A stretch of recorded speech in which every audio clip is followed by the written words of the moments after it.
Assalamualaikum warahmatullahi wabarakatuh. Kami dari kelompok 11 akan mempresentasikan tentang memulai bisnis e-commerce dan digital.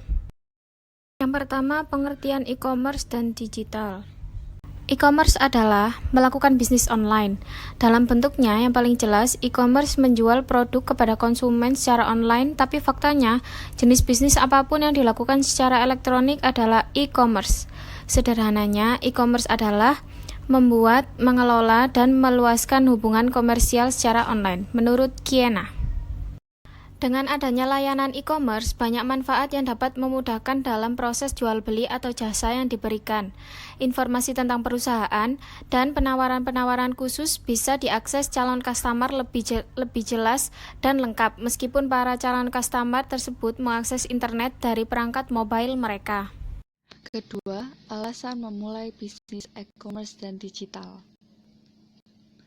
Alasannya, saat ini banyak masyarakat yang menggunakan laptop, tablet, dan bahkan ponsel untuk melakukan berbagai hal selain hanya mengirim email, seperti membeli dan menjual produk melalui internet yang mudah diakses membuat sistem web, e-commerce, atau toko online menjadi cara yang efektif untuk terhubung dengan khalayak luas.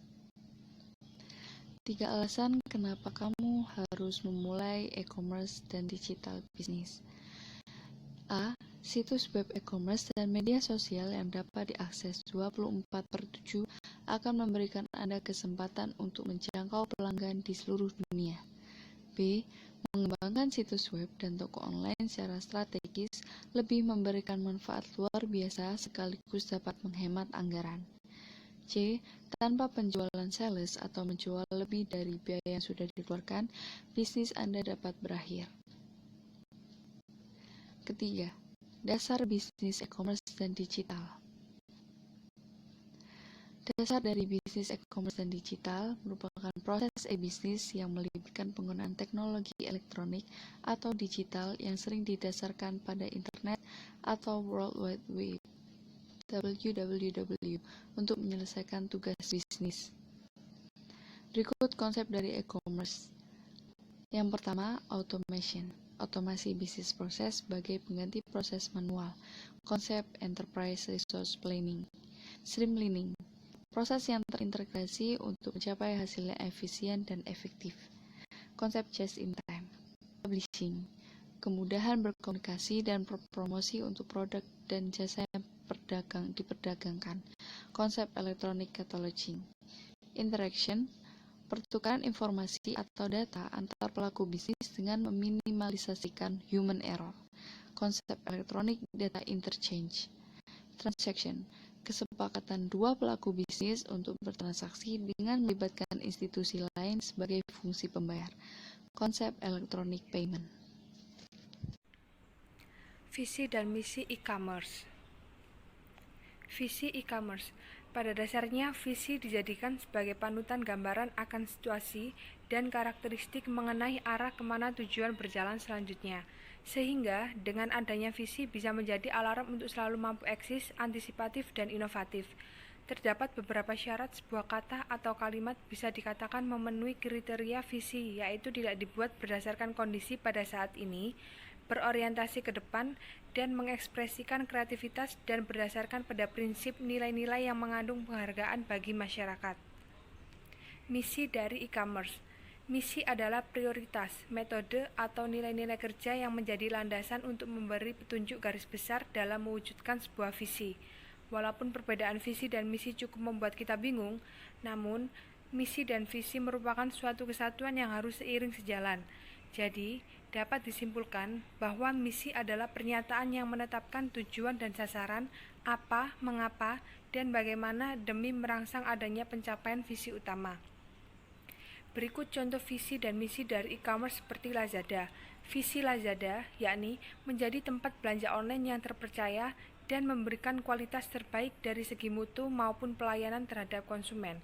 Misi Lazada, melayani segala kebutuhan pembeli, baik mulai dari pemesanan hingga pengiriman barang sampai di tempat pembeli.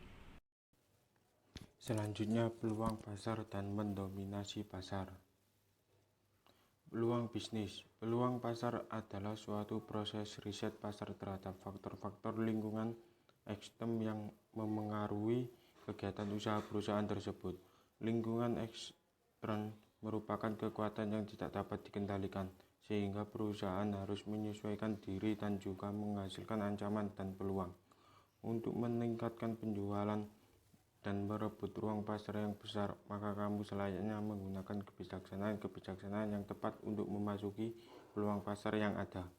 Kebijaksanaan tersebut seperti cara mendominasi pasar. 1. Memetakan target pasar. Sebagai entrepreneur, kamu harus memiliki cukup waktu untuk mengenali sasaran penjualan produkmu.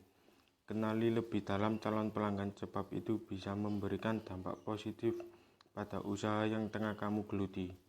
2. Tentukan saluran pemasaran. Pemasaran harus lebih berfokus pada kanal-kanal yang dekat dengan kaum milenial seperti Instagram, TikTok, YouTube.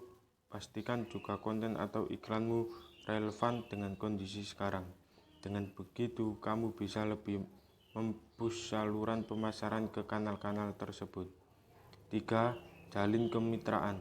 Kamu memiliki ambisi untuk mendominasi pasar, tapi kamu tak pernah mau untuk menjalin kemitraan, maka dapat dipastikan kamu sulit mengapainya. Jika kamu memiliki kelemahan atau memerlukan bantuan, jangan sungkan untuk bermitra dengan perusahaan lain. Yang keempat, perhatikan analitik. Jika pemasaran produk kamu secara digital, kamu perlu memperhatikan analitik yang diberikan saluran media dan web.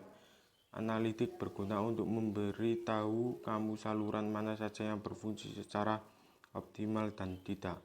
Dengan begitu bisa menjadi bahan evaluasi untuk pemasaran berikutnya. Seperti apa? Influencer. Peran influencer untuk meningkatkan brand satu produk bisa melesat tinggi. Bahkan sekarang beberapa perusahaan ternama sudah mengait sejumlah influencer untuk memasarkan produk mereka, dan hasilnya malah lebih signifikan dibanding pemasaran oleh sendiri. Selanjutnya, inovasi dengan 10 kali. 10 inovasi yang mudah digunakan. 1. Ada berpikirlah seperti pelanggan. 2. Aktiflah dalam menggunakan media sosial. 3. Learning by doing. 4. Maksimalkan pendekatan funnel. 5. Gunakan iklan di segala platform. 6. Memetakan pelanggan. 7. Temukan kecocokan pasar yang tepat. 8. Jual dengan cara unik. 9. Selalu tetap up to date. 10. Uji coba iklan. Selanjutnya, membangun merek dan bisnis e-commerce.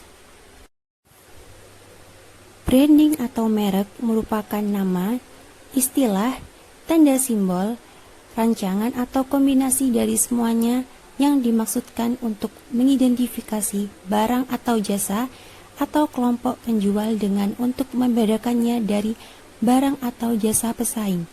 Kotler 2009. Cara membangun merek dalam bisnis e-commerce dan digital. 1. Temukan nilai jual unik dari produk.